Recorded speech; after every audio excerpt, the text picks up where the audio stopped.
পদ্মা সেতুর মূল সড়কে পিচ ঢালাই শুরু। 2 লেয়ারে 100 মিলিমিটার পুরুত্বের কার্পেটিং হচ্ছে বিশ্বমানের। অ্যাসফল্ট দিয়ে অবশ্য পানি ঢুকে 170-80 বছর পরে এই পানিটা যাইয়া অনেক সময় আমাদের লোহার মধ্যে মরিচা ধরে এটার লাইফটা কমায় দিতে পারে। ওই প্রিকশন হিসাবে ওয়াটার প্রুফ মেমব্রেন দেওয়া হবে। জুনের মধ্যে হবে যান চলাচল উপযোগী।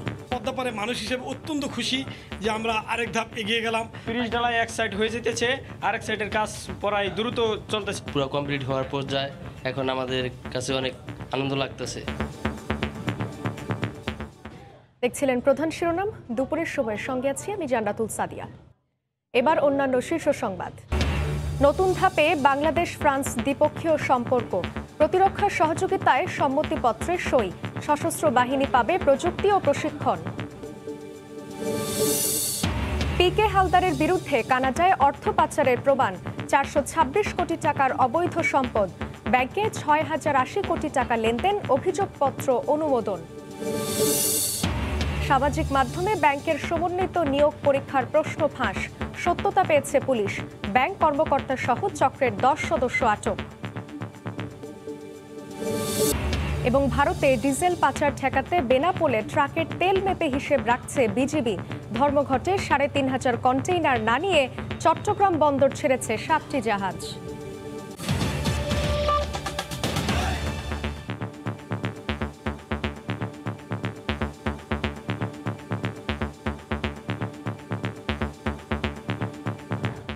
পদ্মা সেতুর মূল সড়কে শুরু হয়েছে পিচ ঢালাই। 2 লেয়ারে 100 মিলিমিটার কার্পেটিং হচ্ছে বিশ্বমানের। 60 মিলিমিটার পুরুত্বের প্রথম লেয়ারটি দেয়া শুরু হয় সেতুর 40 নম্বর খুঁটির কাছ থেকে। জুনের আগেই কাজ শেষ করার আশা সেতু কর্তৃপক্ষের। নাসির উদ্দিন উজ্জ্বলের রিপোর্ট, ছবি তুলেছেন আবু সাইদ। কোটি কোটি মানুষের ভাগ্য বদলে দেওয়ার পদ্মা সেতুতে এখন চলছে একেবারে শেষ পর্যায়ের কাজ। চলছে মূল সেতুর কার্পেটিং।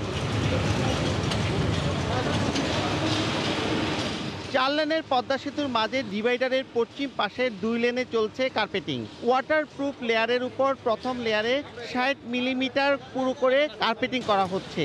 পরবর্তীতে দ্বিতীয় লেয়ারে আরও 40 মিলিমিটার পুরুত্বের কার্পেটিং হবে। 2 লেয়ারে 100 মিলিমিটার পুরুত্বের এই কার্পেটিং বিশ্বমানের। আগামী জুনের মধ্যে যান চলাচল উপযোগী করতেই কাজ চলছে বলে জানান প্রকল্প পরিচালক। আমাদের অ্যাসফল্টের নিচে এটা থাকবে কংক্রিটের উপরে, অ্যাসফল্ট দিয়ে অবশ্য পানি ঢুকে। এই পানিটা ইন দ্য লং রান 170-80 বছর পরে এই পানিটা যাইয়া অনেক সময় আমাদের লোহার মধ্যে মরিচা ধরে এটার লাইফটা কমায় দিতে পারে। ওই প্রিকশন হিসাবে এটাকে আপনার করা হয়েছে যে ওয়াটারপ্রুফ মেমব্রেন দেওয়া হবে। ইউরোপের অনেক দেশে এটা দেওয়া হয়। যেহেতু স্ট্রাকচারটাকে আমরা ডিজাইন করছি 100 বছরের জন্য, এই জন্য এটা দরকার হচ্ছে। পদ্মা সেতুর কার্পেটিং শুরু হয় খুশি পদ্মাপাড়ের মানুষ। আমরা যে কত খুশি এটা বলে বোঝাতে পারবো না। আমাদের দীর্ঘদিনের স্বপ্ন পূরণ হতে যাচ্ছে। পদ্মা সেতু পুরো কমপ্লিট হওয়ার পর যায়, এখন আমাদের কাছে অনেক আনন্দ লাগতেছে। পড়ায় কাজ শেষ হয়ে গেছে, 2022 সালে পদ্মা সেতু চলবো, এটা আমাদের অনেক গর্ব। ব্রিজ ডালা শেষ হয়ে গেলে মনে করো আমরা গাড়ি নিয়ে অনেক দূরে যাইতে পারবো। আমরা আরও খুশি এই পদ্মা সেতু চালু বলে। আমরা হয়তো কাজে সর্বদিকে লাভবান। আমরা আমাদের অনেক উপকার হয়েছে, যেমন আমাদের ঢাকা যাইতে তো অসুবিধা, ব্রিজ হয়েছে, এখন গাড়িতে মাল সামান আইবো, দক্ষিণবঙ্গের অনেক উন্নত হইব। পদ্মা মূল সেতুর অগ্রগতি 95%। পদ্মা সেতুর সার্বিক অগ্রগতি প্রায় 89%। শরীয়তপুরের জাজিরা থেকে নাসির উদ্দিন উজ্জ্বল, সময় সংবাদ। এই মুহূর্তে পদ্মা সেতু প্রকল্প এলাকায় আছেন সহকর্মী নাসির উদ্দিন উজ্জ্বল। সরাসরি যাচ্ছি তার কাছে। উজ্জ্বল, সাদিয়া, পদ্মা সেতুর আজকে যে যুগান্তকারী একটি দিন, সেটি যদি আপনাকে পেছন থেকে দেখাতে পারি, যে এই যে 41 নম্বর খুঁটি যেটি এখান থেকে দেখা যাচ্ছে স্পষ্ট করে, এই খুঁটির উপরেই কিন্তু এই যে পিচ ঢালাই সেটি শুরু হয়েছে সকাল 9টা 40 থেকে। এখন কিন্তু আস্তে আস্তে কাজ করতে করতে তারা কিন্তু এই 40 নম্বর খুঁটি থেকে কাজ শুরু করে কিন্তু এখন চলে আসছে 39 খুঁটির সামনে। এবং সেখানে আমরা দেখছি যে এই পিচ ঢালাই যে গাড়িগুলো সেখানে কিন্তু তারা কাজ করছে, শ্রমিকরা সেখানে ব্যস্ত সময় পার করছে এবং পদ্মা সেতুর যে ইন্ডিং পয়েন্ট সেটি কিন্তু 42 নম্বর খুঁটি, সেখান থেকে কিন্তু কার্পেটিং শুরু করা হয়নি, কারণ সেখানে একটি এক্সপানশন জয়েন্টের কাজ আছে, সেটির পরে কিন্তু সেখানে কার্পেটিং হবে এবং সে কারণে কিন্তু তারা কাজ শুরু করেছে 40 নম্বর খুঁটি থেকে। এবং 40 নম্বর খুঁটিতে এর আগে কিন্তু একটি পরীক্ষামূলক কার্পেটিং বিছানো হয়েছিল, সেটি কিন্তু প্রায় 60 মিটার এলাকায়, এবং সেটি পরীক্ষা নিরীক্ষা করে পুরোপুরি সঠিক পাওয়ার পরে কিন্তু এরপর থেকে কাজটি শুরু করা হয়।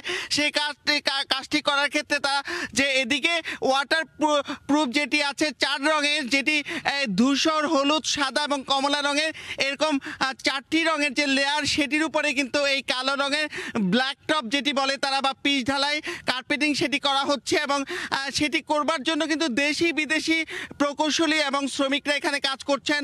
পদ্মা সেতুর যে প্রকল্প পরিচালক তিনি সরজমিনে এটি পরিদর্শন করেছেন এবং এই কাজের মান নিয়ে কিন্তু তারা সন্তোষ প্রকাশ করছেন।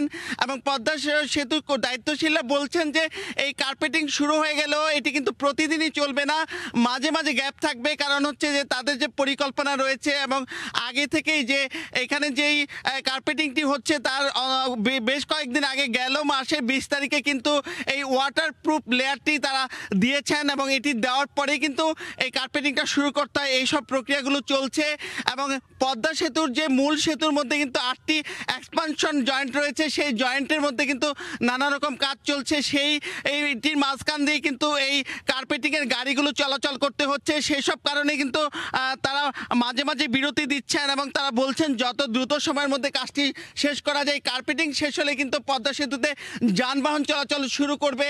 একই সঙ্গে যে এখানকার মাঝখানে ডিভাইডার রয়েছে এবং পাশে যে প্যারাপেট ওয়াল রয়েছে যেটি রেলিং, সেই কাজও কিন্তু এখন চূড়ান্ত পর্যায়ে। নিচতলায় কিন্তু গ্যাস লাইনে কাজ চলছে পুরোদমে দুপার থেকেই এবং সেখানে সার্ভিস লাইন যেটি আছে ওয়াকওয়ে সেগুলো তৈরি করা হচ্ছে। একেবারে শেষ পর্যায়ের কাজগুলো কিন্তু এখন চলছে, সে কারণেই পদ্মা পাড়ের মানুষ বেশ খুশি এবং এই পদ্মা সেতু ঘিরে যে বাঙালির নতুন একটি স্বপ্ন সেটি কিন্তু বাস্তবায়ন একেবারে দোরগোড়ায়। এই ছিল এখানকার সবশেষ। সাদিয়া। পদ্মা সেতু প্রকল্প এলাকা থেকে প্রকল্পটির সার্বিক অগ্রগতি নিয়ে জানাচ্ছিলেন সহকর্মী নাসির উদ্দিন উজ্জ্বল। প্রতিরক্ষা সহযোগিতার সম্মতিপত্র স্বাক্ষরের মাধ্যমে নতুন মাত্রা পেল বাংলাদেশ ফ্রান্স দ্বিপক্ষীয় সম্পর্ক। বাংলাদেশের সশস্ত্র বাহিনীর দক্ষতা বাড়ানোর জন্য আধুনিক প্রশিক্ষণের পাশাপাশি প্রযুক্তি বিনিময়ে সম্মত হয়েছে দুই দেশ।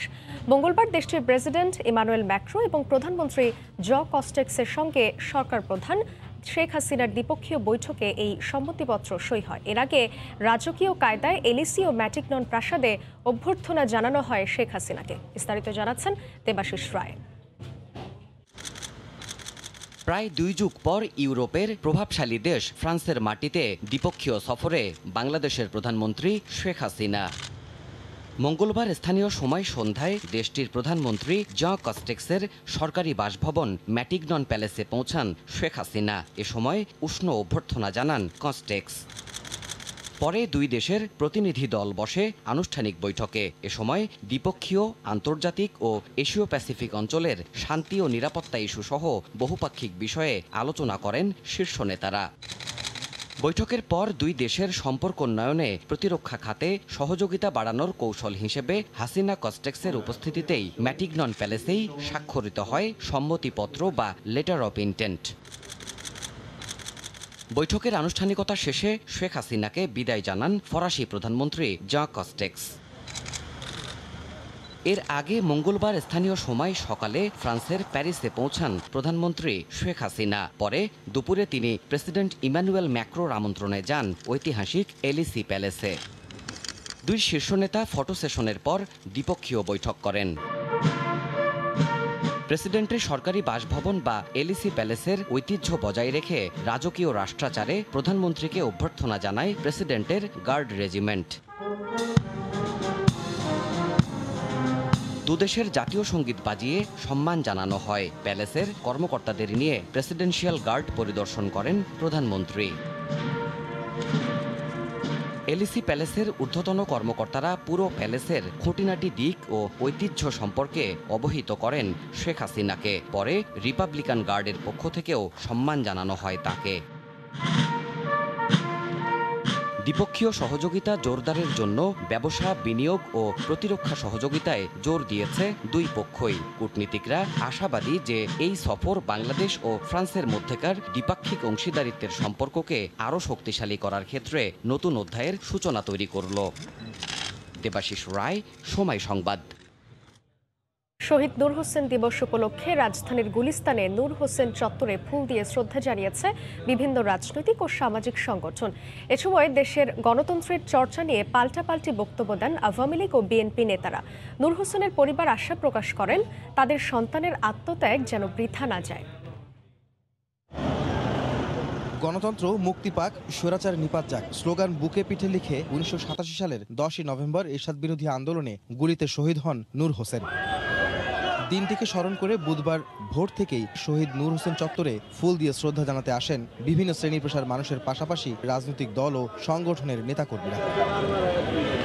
শ্রদ্ধা জানান শহীদ নূর হোসেনের পরিবারের সদস্যরাও। তারা বলেন, ভেদাভেদ ভুলে ধর্ম বর্ম নির্বিশেষে সব শ্রেণী পেশার মানুষ গণতন্ত্রের সুফল ভোগ করতে পারলেই কেবল নূর হোসেনের আত্মত্যাগ সার্থক হবে। গণতন্ত্রের জন্য শুধু একা আমার ভাই মারা যায়নি, এর সাথে আরো অন্য যারা মারা গেছে তাদেরকেও যেন তারা স্মরণ করে। দলীয় নেতাকর্মীদের সঙ্গে নিয়ে শ্রদ্ধা জানাতে আসেন আওয়ামী লীগের সাধারণ সম্পাদক ওবায়দুল কাদের। বলেন, গণতন্ত্র প্রতিষ্ঠার আন্দোলনের পর তা এখনও প্রাতিষ্ঠানিক রূপ পায়নি। আমাদের বহু কাঙ্ক্ষিত গণতন্ত্রকে শৃঙ্খল মুক্ত করে আজকের এই দিনে আমাদের গণতন্ত্রের শৃঙ্খল মুক্তি ঘটলেও গণতন্ত্র এখনো প্রাতিষ্ঠানিক রূপ পায়নি। অন্যদিকে বিএনপিও ফুল দিয়ে শ্রদ্ধা জানায় নূর হোসেন চত্বরের বেদিতে। এ সময় নেতারা অভিযোগ করেন, বর্তমান ক্ষমতাসীন আওয়ামী লীগ গণতন্ত্রের জন্য লড়াই করলেও তারাই আজ দেশে একনায়কতন্ত্র প্রতিষ্ঠা করেছে। আজকের সেই গণতন্ত্র অবরুদ্ধ, আজকের মানবাধিকার ভুলণ্ঠিত, আজকে গণতান্ত্রিক পরিবেশ দেশে নেই, একদলীয় শাসন ব্যবস্থা আজকে চলছে। পরে নূর হোসেনকে স্মরণ করে শহীদ বেদিতে একে একে ফুল দিয়ে শ্রদ্ধা জানান বিভিন্ন রাজনৈতিক ও সামাজিক সংগঠনের নেতাকর্মীরা। আহমেদ সালেহীন, সময় সংবাদ, ঢাকা। দুপুরের সময় আরো থাকছে, গ্রামেগঞ্জেও ছড়িয়ে পড়েছে নকল প্রসাধন সামগ্রী। রাজশাহীতে অবৈধ কারখানার সন্ধান, আটক 2।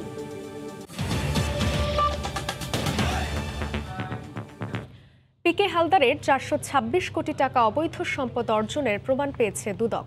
তথ্য মিলেছে $1,17,00,000 পাচারেরও। এছাড়া বিভিন্ন ব্যাংকে 6,080 কোটি টাকা লেনদেন করেছেন তিনি। এসব তথ্য জানিয়ে পিকে হালদার সহ 14 জনকে অভিযুক্ত করে চার্জশিটের অনুমোদন দিয়েছে দুদক। এদিকে পিকে হালদারকে দেশে ফিরিয়ে আনার বিষয়ে সংস্থাটি আশাবাদী বলে জানিয়েছেন সচিব। প্রশান্ত কুমার হালদার, ব্যাংকপাড়ায় যিনি পরিচিত পিকে হালদার নামে, তার বিরুদ্ধে কয়েকটি লিজিং কোম্পানির কয়েক হাজার কোটি টাকা আত্মসাতের অভিযোগ রয়েছে। আশ্চর্যের বিষয় হচ্ছে, পিকে নিয়ে যখন এত আলোচনা, তখন প্রশাসনের চোখে ধুলো দিয়ে বেনাপোল সীমান্ত দিয়ে দেশ ছাড়েন তিনি। পিকে হালদারের বিরুদ্ধে 1 ডজনেরও বেশি মামলা রয়েছে।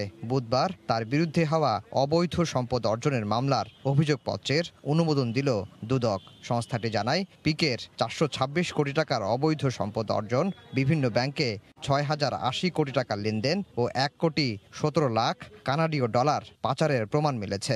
আসামি প্রশান্ত কুমার হালদার, পিকে হালদার আর কি, তার মামলাটির চার্জশিট হয়েছে এবং চার্জশিট আমাদের কমিশনে অ্যাকসেপ্ট হয়েছে। তার বিরুদ্ধে প্রায় 426 কোটি টাকার জ্ঞাত আয় বহির্ভূত সম্পদ অর্জন, বিভিন্ন ব্যাংক হিসাবের মাধ্যমে 6,080 কোটি টাকা লেনদেন ও অবৈধ উপায়ে অর্জনপূর্বক এসটিআর, এলসিটিআর এবং ইএফটিআর এর মাধ্যমে 1.17 কোটি কানাডিয়ান ডলারের সমপরিমাণ অর্থ কানাডায় পাচারের দায়ে তিনি সহ মোট 14 জন এর বিরুদ্ধে অভিযোগপত্র দাখিলের অনুমোদন দিয়েছে দুদক। শুধু পিকে নয়, এই মামলার তদন্তে উঠে এসেছে আরও 13 জনের নাম, যারা পিকে হালদারের অর্থ পাচারের সহযোগী, যার মধ্যে পিকে হালদারের মা, বান্ধবী সহ ঘনিষ্ঠজনরা রয়েছেন। আসামিরা সবাই গ্রেফতার হয়েছেন। আমরা রেড অ্যালার্ট দিয়েছি, তারপরে তাকে শনাক্ত করার জন্য তার থাম্ব ইমপ্রেশন সেটাও স্বরাষ্ট্র মন্ত্রণালয়ের মাধ্যমে ওনাদের কাছে পাঠানো হয়েছে। পিকে হালদার বর্তমানে কানাডাতে রয়েছেন বলে জানা গেছে। তাকে দেশে ফিরিয়ে আনতে ইন্টারপোলে চিঠি দিয়েছে বাংলাদেশ, যদিও এ বিষয়ে কোনো অগ্রগতির খবর নেই। আফজাল হোসেন, সময় সংবাদ, ঢাকা। ক্যাশ অফিসার পদে রাষ্ট্রায়ত্ত 5 ব্যাংকের নিয়োগ পরীক্ষার প্রশ্ন সামাজিক যোগাযোগ মাধ্যমে ফাঁস হয়েছিল। গোয়েন্দা পুলিশের তদন্তে ঘটনার সত্যতা মিলেছে। এই ঘটনায় জড়িত অভিযোগে প্রশ্ন ফাঁস চক্রের 10 সদস্যকে গ্রেফতার করা হয়েছে। এর মধ্যে রয়েছেন ব্যাংক কর্মকর্তা ও চাকরি প্রত্যাশী। 6 নভেম্বর সোনালী, জনতা, অগ্রণী, রূপালী ও বাংলাদেশ ডেভেলপমেন্ট ব্যাংকের ক্যাশ অফিসার পদে নিয়োগ পরীক্ষা হয়। একাধিক পরীক্ষার্থীর অভিযোগ ছিল, পরীক্ষা শেষ হওয়ার পরপরই 100টি প্রশ্নের প্রিন্ট করা উত্তরপত্র ফেসবুকে পাওয়া গেছে। তবে এই অভিযোগ নাকচ করেছিল বাংলাদেশ ব্যাংক। বর্ধিত ভাড়ার চেয়ে অতিরিক্ত টাকা আদায়ের দায়ে রাজধানীর কিছু গণপরিবহনকে জরিমানা করেছেন ভ্রাম্যমাণ আদালত। চলমান অভিযানকে স্বাগত জানিয়েছেন যাত্রীরা। এদিকে ভাড়া তদারকিতে রাস্তায় নামছে খোদ পরিবহন মালিক সংগঠন। 3 দিনের মধ্যে তাদের পক্ষ থেকে শুরু হবে ডিজেল ও গ্যাস চালিত পরিবহন চিহ্নিত করে স্টিকার লাগানোর প্রক্রিয়া। দুদিন পর বর্ধিত ভাড়ার তদারকিতে মাঠে নেমেছে কর্তৃপক্ষ।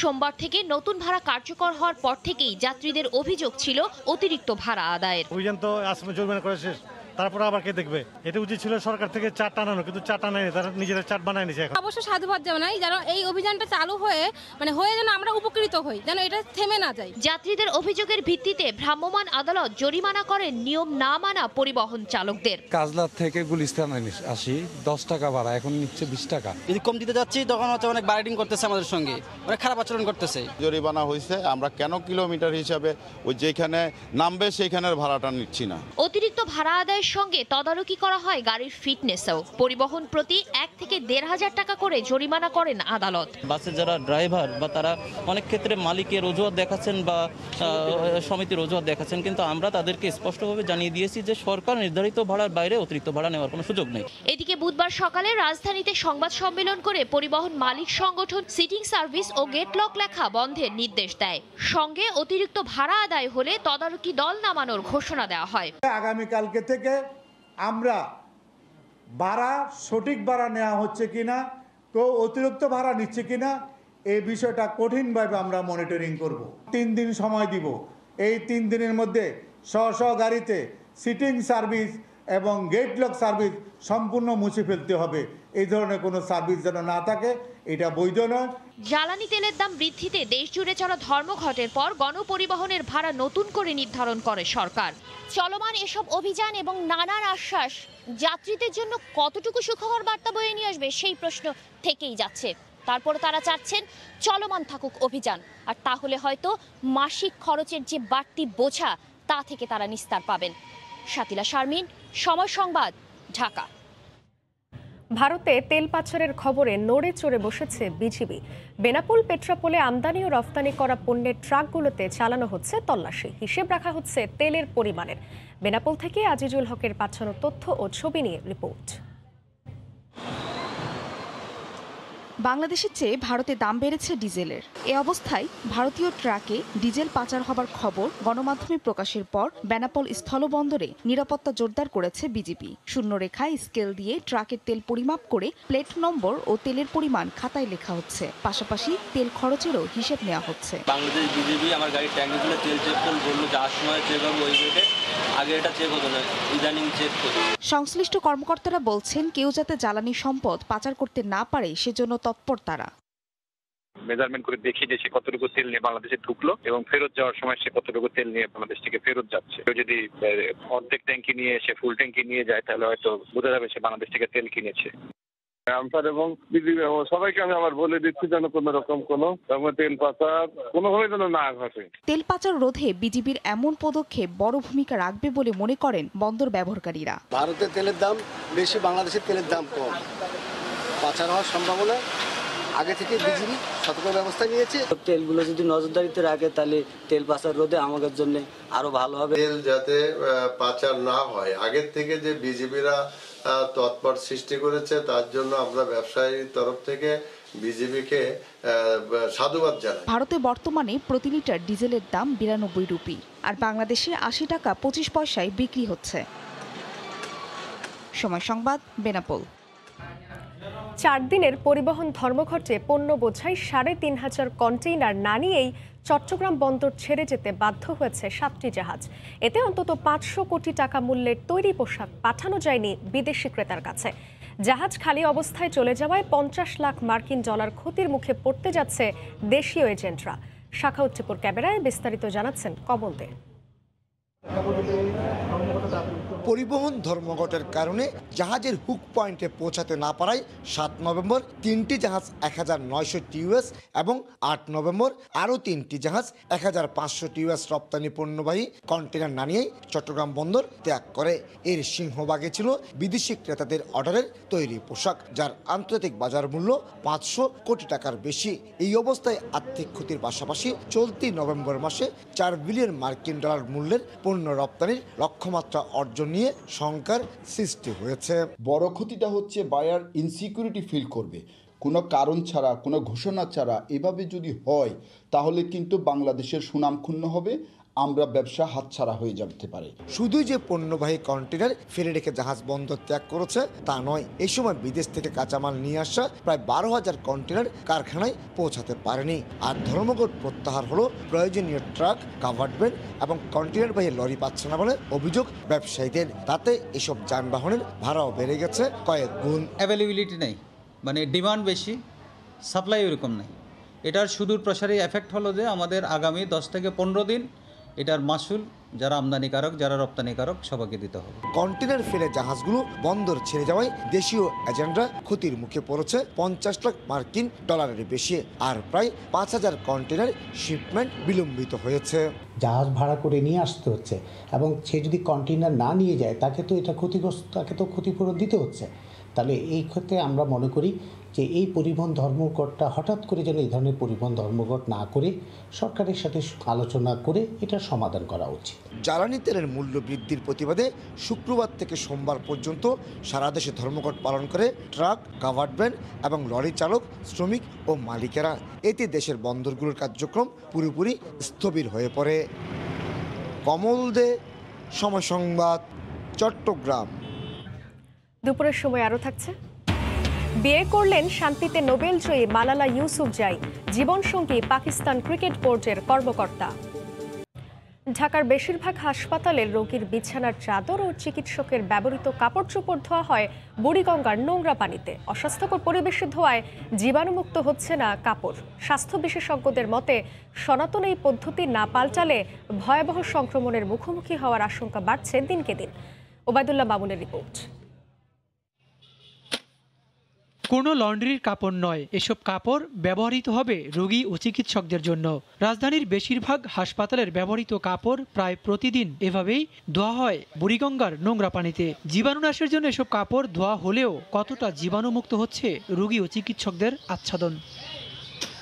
দেশের সবচেয়ে বড় স্বাস্থ্যসেবা কেন্দ্র ঢাকা মেডিকেলেও সনাতন পদ্ধতিতে কাপড় পরিষ্কার করতে দেখা গেছে। তাতে নেই ন্যূনতম স্বাস্থ্য সুরক্ষা ব্যবস্থা। অথচ প্রতি পিস কাপড় পরিষ্কার করতে সরকারের খরচ হয় 8 থেকে 9 টাকা। আর যারা এ কাজে নিয়োজিত তাদেরও নেই কোনো স্বাস্থ্য সুরক্ষার বালাই। অনেক লোক নতুন আইসে দেখ ডরাই গেছে গা চলে গেছে, এর অনেক রক্ত অনেক জীবাণু আহে। অতিরিক্ত যদি ব্লিচিং পরে যায় এটা তো ক্ষতি দিবেই, ধরনের রুম্বা পরে যা। হাসপাতাল কর্তৃপক্ষের দাবি সনাতন এই পদ্ধতি থেকে বেরিয়ে আসার প্রক্রিয়া শুরু হলেও তা কবে শেষ হবে জানা নেই কারো। সুযোগ পেলেই হাতের মাধ্যমে করার চেষ্টা করে। আমরা যে সেখানে খুব বেশি প্রেশার দিয়ে আধুনিক পদ্ধতি করতে পারছি সেটাও না। তো এই জায়গাটা আমরা এখন চিন্তা করছি যে কিভাবে আরো আধুনিক করা যায়। স্বাস্থ্য বিশেষজ্ঞের মতে কাপড় পরিষ্কারের পদ্ধতি বদলানোর সময় এসেছে, নয়তো সংক্রমণ ছড়িয়ে নতুন ঝুঁকিতে পড়তে পারেন হাসপাতাল সংশ্লিষ্ট সবাই। দুটো জিনিস থাকতে পারে, এক ধরনের হলো জীবাণু, দ্বিতীয়ত হলো নানা ধরনের ক্ষতিকর রাসায়নিক, যেটা আমাদের হাসপাতালের ওটি থেকে শুরু করে বিভিন্ন বেডে ব্যবহার করলে সেখানে জীবাণু সংক্রমণ ঘটতে পারে। দেশের সবচেয়ে বড় স্বাস্থ্যসেবা কেন্দ্র ঢাকা মেডিকেলে রোগীদের ব্যবহারে বিভিন্ন বিছানাপত্রগুলো উন্মুক্ত পদ্ধতিতে এখানে পরিষ্কার করা হয়। আর এই পরিষ্কার কাজে যারা জড়িত থাকেন তারাও যেমন বিভিন্ন ঝুঁকিতে থাকে, তেমনি করে এই কাপড় চোপড়গুলো পরবর্তীতে পরদিন রোগীদের যেভাবে সরবরাহ করা হয় তাতে করে জীবাণু বা ভাইরাস ছড়িয়ে যাওয়ার আশঙ্কা করছেন ভাইরোলজি বিশেষজ্ঞরা। ওবায়দুল্লাহ মামুন, সময় সংবাদ, ঢাকা। গ্রামেগঞ্জেও ছড়িয়ে পড়েছে নকল প্রসাধনী সামগ্রী। রাজশাহীর পবায় দেশি বিদেশি ব্র্যান্ডের নকল প্রসাধনী সামগ্রী তৈরির কারখানার সন্ধান পাওয়া গেছে। জব্দ করা হয়েছে বিপুল পরিমাণ প্রসাধনী তৈরির সরঞ্জাম। এ ঘটনায় কারখানার 2 মালিককে গ্রেফতার করা হয়েছে। গত 3 বছর ধরে রাজশাহীর পবা উপজেলার দিঘির পারেলা এলাকার বাসিন্দা মেজবাউদ্দিন ও তার শ্যালক সাইফুল ইসলাম নিজ বাসায় যৌথভাবে নকল পণ্য উৎপাদন করে আসছে। খবর পেয়ে মঙ্গলবার বিকেলে মেজবাউদ্দিনের বাসায় অভিযান চালায় পুলিশ। এ সময় তার বাসায় বিভিন্ন কক্ষ থেকে বিপুল পরিমাণ নকল প্রসাধনীর মজুদ, নকল পণ্য তৈরির কাঁচামাল ও মোড়কসহ যন্ত্রপাতি জব্দ করা হয়। এ ঘটনায় কারখানার মালিক মেজবাউদ্দিন ও তার শ্যালক সাইফুল ইসলামকে গ্রেপ্তার করা হয়। নকল পণ্যগুলোতে লতা হার্বাল ও সৌদি আরবের নাইট কুইন, গ্লোরির সহ দেশি বিদেশি নানা ব্র্যান্ডের মোড়ক সাঁটানো ছিল। উদ্ধারকৃত পণ্যের বেশিরভাগ রং ফর্সাকারী ক্রিম ও সৌন্দর্যবর্ধক সামগ্রী। এসব পণ্য মানবদেহের জন্য ক্যান্সার সহ মারাত্মক ক্ষতিকর কারণ হতে পারে বলে জানিয়েছে পুলিশ। নকল প্রসাধনী কিন্তু তৈরি করে এই যে মানুষের স্কিন ক্যান্সার হয়, তারপর শ্যাম্পু তৈরি করে, হার্বাল তৈরি করে, এইগুলো কিন্তু আসলে আমাদের বিভিন্ন ব্র্যান্ড, বিদেশি ব্র্যান্ড অভিযান চালিয়ে প্রায় 17.5 লাখ টাকার প্রসাধনী আমরা তার কাছ থেকে জব্দ করেছি। আটককৃতদের বিরুদ্ধে বিশেষ ক্ষমতা আইনে পবা থানায় মামলা করা হয়েছে। সময় সংবাদ, রাজশাহী। পাসপোর্ট আবেদনকারীর নথি কৌশলে সংগ্রহ করেন অধিদপ্তরের এক ঝাড়ুদার। পরে তা তুলে দেন প্রতারকের হাতে। তারা পুলিশের স্পেশাল ব্রাঞ্চের কর্মকর্তা পরিচয়ে ফোন দেন ভেরিফিকেশনের জন্য, দাবি করেন টাকা। আগারগাঁওয়ের পাসপোর্ট অধিদপ্তরের সেই ঝাড়ুদার এবং এসবির সাব ইন্সপেক্টর পরিচয় দেয়া 2 প্রতারককে গ্রেফতার করেছে গোয়েন্দা পুলিশ। ভেরিফিকেশনের জন্য টাকা চাইলে সরাসরি স্পেশাল ব্রাঞ্চে যোগাযোগের পরামর্শ পুলিশের। বুলবুল রেসার রিপোর্ট। পুলিশের স্পেশাল ব্রাঞ্চের সাব ইন্সপেক্টর পরিচয়ে পাসপোর্ট ভেরিফিকেশনের জন্য দাবি করছেন টাকা। পরিচয় নিশ্চিত কিংবা যাচাই বাছাই না করেই টাকা দিতে সম্মতি প্রদান পাসপোর্ট আবেদনকারীর। ঠিক আছে, আমি বিকাশে টাকা পাঠাই, আমি আপনাকে টেলিফোন দিতেছি। আর এটাই কি আপনার বিকাশ নাম্বার? মোহাম্মদ মাহে আলম ওমরা পালনের উদ্দেশ্যে পাসপোর্ট রিনিউ করতে দিয়েছিলেন আগারগাঁও অফিসে। 4-5 দিন পর পুলিশ পরিচয়ে ভেরিফিকেশনের জন্য ফোন দিয়ে টাকা দাবি করা হয়। আপনি আমাদেরকে 1,500 টাকা দেন, আপনি ভেরিফিকেশন ওকে করে দিন। তা আমি বললাম না, আমি তো ওমরা হজ করতে যাবো, আমি এত টাকা টুকা দিতে পারবো না। আমি বললাম না, 500 টাকা দিন। এরকম আরও বেশ কিছু অভিযোগের তদন্ত করতে গিয়ে ডিবির সাইবার অ্যান্ড স্পেশাল ক্রাইম বিভাগ জানতে পারে একটি প্রতারক চক্র পুলিশ পরিচয়ে ভেরিফিকেশনের নামে টাকা হাতিয়ে নিচ্ছে। রাজধানীতে অভিযান চালিয়ে চক্রটির 3 সদস্যকে গ্রেফতার করার পর জানা যায় তাদের মধ্যে মফিজুল হক টুটুল আগারগাঁও পাসপোর্ট অধিদপ্তরের ঝাড়ুদার ও মালি, বাকি 2 জন পেশাদার প্রতারক চক্রের সদস্য। পাসপোর্ট আবেদনকারীদের নাম, ঠিকানা ও মোবাইল নম্বর সম্বলিত নথি কৌশলে সংগ্রহ করত টুটুল। পরে তা তুলে দিত চক্রের বাকি সদস্যদের কাছে। এবার তারা পুলিশ পরিচয়ে বাসায় না গিয়ে ভেরিফিকেশন করে দেওয়ার নামে টাকা দাবি করত।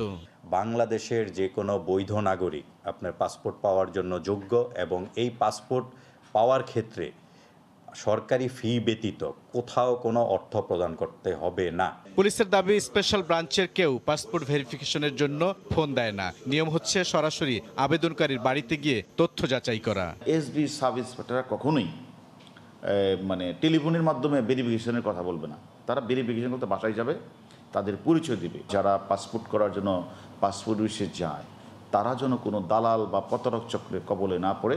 পাসপোর্ট ভেরিফিকেশনের জন্য পুলিশের কোনো সদস্য টাকা চাইলে না দেওয়ার পরামর্শ।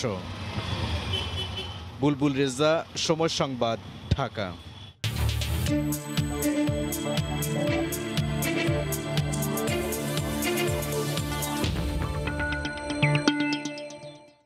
মৌসুম সামনে রেখে এখন ব্যস্ত যশোরের গদখালির ফুল চাষিরা। বাগানে বাগানে চলছে গাছ লাগানো ও পরিচর্যার কাজ। অচিরেই করোনার ক্ষতি পুষিয়ে ঘুরে দাঁড়াতে পারবেন বলে আশা করছেন তারা। যশোর থেকে আবুল কালাম আজাদের ছবি ও জুয়েল বেথার তথ্য নিয়ে রিপোর্ট। 80-র দশক থেকে বাণিজ্যিকভাবে ফুল চাষ করে দেশে সারা জাগান যশোরের গদখালির ফুল চাষিরা। চাষ করা গোলাপ, জারবেরা, গাঁদা, গ্লাডিওলাস, রজনীগন্ধা, জিপসি, রডস্টিক, কেলেন্ডোলা, চন্দ্রমল্লিকা ফুলে দেশে গড়ে ওঠে বিশাল বাজার। তাদের সাফল্যে অনুপ্রাণিত হয়ে দেশের বিভিন্ন জেলাতেও শুরু হয় ফুলের চাষ। কিন্তু করোনা মহামারী ও ঘূর্ণিঝড় আম্পানের কারণে গত 2 মৌসুমে চরম ক্ষতির শিকার ফুল চাষিরা। আমরা আবার আশায় বলতেছি, এখন দেখা যাচ্ছে আবার নতুন করে আবার ক্ষেত পরিচর্যা করছি। ফুলের চাহিদা খুবই খুবই আগামীতে বেশি হবে। যদি বাজার ভালো থাকে এবং আশা করা যায় তাহলে এই সমস্ত দেখা যাচ্ছে লস ক্ষতি কিছু হচ্ছে।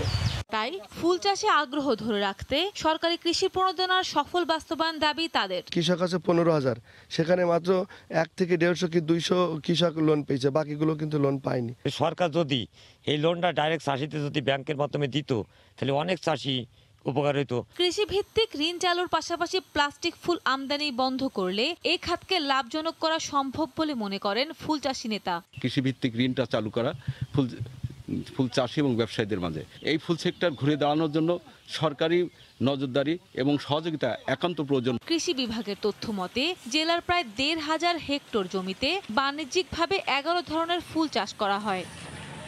সময় সংবাদ, যশোর। হাওরের পানি কমার সঙ্গে সঙ্গে বোরো ধানের বীজতলা ও চারা তৈরির কাজে ব্যস্ত সুনামগঞ্জের চাষিরা। তবে গতবারের চেয়ে ব্রি 28 ও 29 জাতের বীজের মূল্য বেড়েছে 100 থেকে 150 টাকা পর্যন্ত। অবশ্য প্রতি কেজিতে 3 টাকা পর্যন্ত ভর্তুকি দিচ্ছে সরকার। সুনামগঞ্জ থেকে হিমাদ্রি শেখর ভদ্রের তথ্য ও এবাদুল হক রুজেলের ছবিতে রিপোর্ট। বোরো মৌসুমের বীজতলা ও চারা তৈরিতে ব্যস্ত হাওর অঞ্চলের কৃষকেরা। দিনাজপুর, চুয়াডাঙ্গা, মেহেরপুর, যশোর, কুমিল্লা, পাবনা, ঠাকুরগাঁও, কিশোরগঞ্জ ও সিলেটের সরকারি বীজ প্রক্রিয়াজাত কেন্দ্র থেকে প্রতিদিন বীজ বস্তা নিয়ে সুনামগঞ্জের মল্লিকপুরে আসছে শত শত ট্রাক। জানলোড হচ্ছে না কেন, কি বিষয় আছে আমরা কিছু বুঝছি না। এদের সাথে কিছু জিজ্ঞেস করলেও ঠিক মতো তাদের কাছে কোনো জবাব পাচ্ছি না। 3 দিন হয়ে যাচ্ছে এখনো মাল লাভছে না। দ্রুত হাওরের পানি কমে যাওয়ায় আগাম চাষ সম্ভব হলেও বীজ ধানের দাম বেশি হওয়ায় বাড়তি খরচ হচ্ছে। গত বছর ব্রি 28 জাতের বীজ ধানের মূল্য ছিল 390 টাকা, কিন্তু এবার বেড়ে দাঁড়িয়েছে 500 থেকে 530 টাকা পর্যন্ত। আগের তুলনায় প্রায় 120-30 টাকা করে প্রতি বস্তায় বাড়ছে দাম। সরকারে যদি আমাদের কিছু অনুদান করতো তাহলে তো মনে করেন আমরা ধানটা কিছু বাঁচতো। বোরো মৌসুমে পুরো জেলায় ডিলারদের কাছ থেকে বীজ সরবরাহ শুরু হয়েছে। প্রতি কেজিতে সরকার 3 টাকা পর্যন্ত ভর্তুকি দিচ্ছে। কৃষক পর্যায়ে যেগুলো ভর্তুকি দেওয়া হয়েছে ওনাদেরকে আমরা ওইটা 30 টাকা আমরা ফেরত দিয়ে দিব। এবছর জেলায় হাইব্রিড স্থানীয় উপসি মিলে 10,612 হেক্টর বীজতলা তৈরি লক্ষ্যমাত্রা নির্ধারণ করেছে কৃষি বিভাগ। আর বোরো চাষাবাদের লক্ষ্যমাত্রা নির্ধারণ করা হয়েছে 2,22,695 হেক্টর জমি। কৃষি বিপণন অফিস জানায় এবার হাইব্রিড ও স্থানীয় উপসি মিলে 4,379 মেট্রিক টন ধানের বীজ বরাদ্দ দেওয়া হয়েছে। সময় সংবাদ, সুনামগঞ্জ। বিয়ে করেছেন শান্তিতে নোবেল পুরস্কার বিজয়ী মালালা ইউসুফজাই। যুক্তরাজ্যের বার্মিংহামে নিজ বাড়িতে অনাড়ম্বর আয়োজনের মধ্য দিয়ে জীবনের দ্বিতীয় অধ্যায় শুরু করলেন তিনি। তার জীবনসঙ্গী আসার মালিক পাকিস্তান ক্রিকেট বোর্ডের কর্মকর্তা বলে জানা গেছে। মঙ্গলবার বিকেলে এক টুইটারে বেশ কয়েকটি ছবি পোস্ট করেন শান্তিতে নোবেলজয়ী পাকিস্তানি নারী অধিকার কর্মী মালালা ইউসুফজাই। ছবিতে বাবা মার সঙ্গে দেখা যায় নতুন এক ব্যক্তিকে, যার সঙ্গে জীবনের নতুন অধ্যায় শুরু করলেন তিনি। উচ্ছ্বসিত মালালা টুইটারে নতুন জীবনের জন্য সবার কাছে দোয়া চান, একসঙ্গে কাটাতে চান সামনের পথ। স্বামীর বিস্তারিত পরিচয় প্রকাশ করা না হলেও তার নাম এসার মালিক বলে জানা গেছে। তিনি পাকিস্তান ক্রিকেট বোর্ডের একজন কর্মকর্তা। গত বছরের জুনে ব্রিটেনে এক সাময়িকীকে দেওয়া সাক্ষাৎকারে বিয়ের ব্যাপারে নিজের অনাগ্রহের কথা উল্লেখ করেছিলেন। বলেছিলেন মানুষকে কেন বিয়ে করতে হবে এটা তিনি বুঝতে পারেন না। কাউকে জীবনের সঙ্গী করতে চাইলে কেন বিয়ের কাগজপত্রে সই করতে হবে, শুধুমাত্র যৌথতার মাধ্যমে কেন এটা হতে পারে না। বিয়ে নিয়ে তার ওই মন্তব্যের পর ব্যাপক সমালোচনা শুরু হয়। অবশেষে সেই মালালাই বিয়ের কাগজে সই করে গাঁটছড়া বাঁধলেন।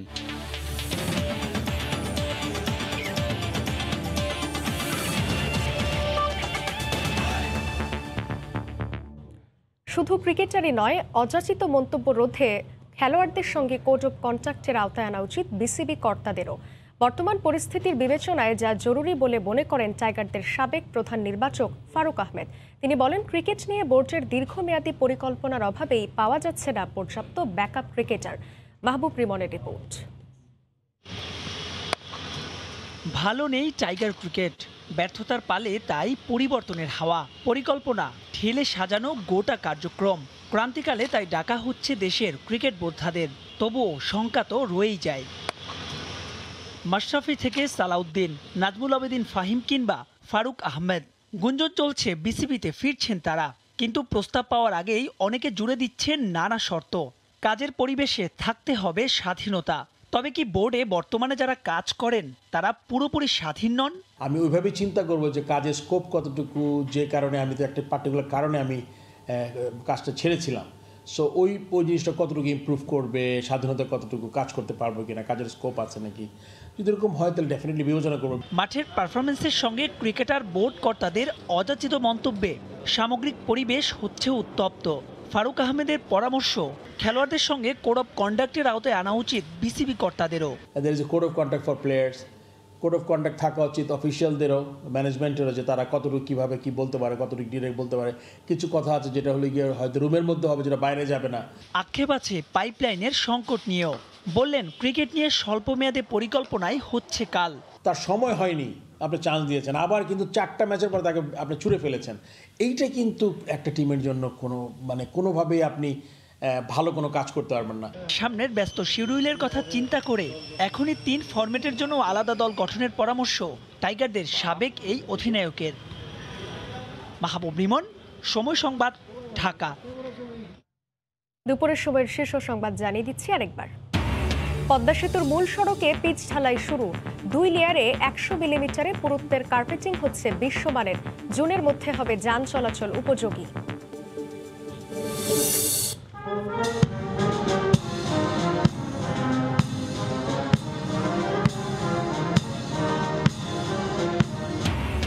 নতুন ধাপে বাংলাদেশ ফ্রান্স দ্বিপক্ষীয় সম্পর্ক। প্রতিরক্ষা সহযোগিতায় সম্মতিপত্রে সই। সশস্ত্র বাহিনী পাবে প্রযুক্তি ও প্রশিক্ষণ। এবং পিকে হালদারের বিরুদ্ধে কানাডায় অর্থ পাচারের প্রমাণ। 426 কোটি টাকার অবৈধ সম্পদ। ব্যাংকে 6080 কোটি টাকা লেনদেন। অভিযোগপত্র অনুমোদন। এই ছিল দুপুরের সময়। সঙ্গে থাকুন সময়।